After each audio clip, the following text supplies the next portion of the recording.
a.m.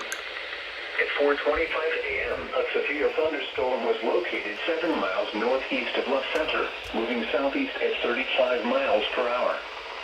Expected hazards include 60 miles per hour wind gusts. This is a radar-indicated threat. The following impacts are expected. Expect damage to roofs, siding, and trees. Locations impacted include La Center, Barclay Regional Airport, West Paducah, Lovelessville, Kevel, and Joppa. Repeating, a severe thunderstorm warning has been issued until 5:15 a.m. for the following counties: Massac, Illinois, and the following counties in Kentucky, Ballard, and McCracken.